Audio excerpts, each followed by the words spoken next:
Hello everybody, welcome to this week's Q&A. This week's Q&A we have some conversations around athletes and sports, and then what kind of things that you should be doing in the off season. Should you have an off season? A lot of that type of stuff. Today specifically, we're answering the question of if you're an athlete in a specific sport, what should you be doing in your off season to make yourself better in the in season? It's a very common question. There's a lot of sports athletes that are going through this question of parents. Some people are going to tell you to play that sport year-round or to practice that sport year-round. In our facility, all of our coaches are unanimously against that type of behavior. If you want to throw the ball around a little bit in the summer, or if you have time off, a little bit of time you're going to throw the ball around, that's fine. If you're a swimmer and you like to swim for fun, go swim for fun, that's fine. If you're still doing those things competitively or training in those things, you're really not taking an off season. So try and find something that's going to benefit you. If it's a sport or an activity that is singularly movement pattern, so like swimming, something that's very repetitive over and over and over again. You're moving in one lane of motion, you're moving one way. Hockey is the same way, soccer is very similar.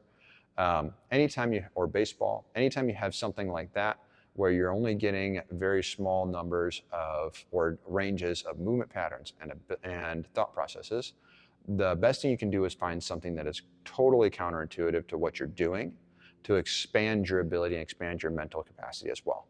So if you're playing soccer and you're already running a whole bunch, you're already kicking a ball a whole bunch, then take up something like softball or take up something like swimming or to start lifting in the gym, and that can be your off season. It's just weightlifting.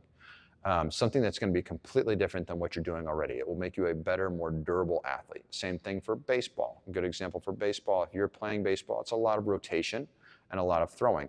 Get away from those activities, all right? Take up something. Weightlifting is always a good option, but take up something that's totally different. So don't take up something like tennis, which is very similar in a lot of ways, a lot of throwing and arm rotation and hitting. Take up something like swimming. Take up something like kayaking.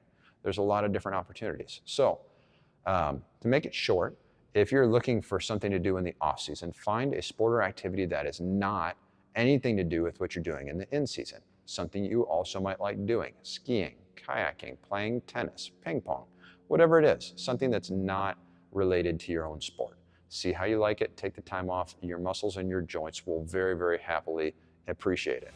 Thank you.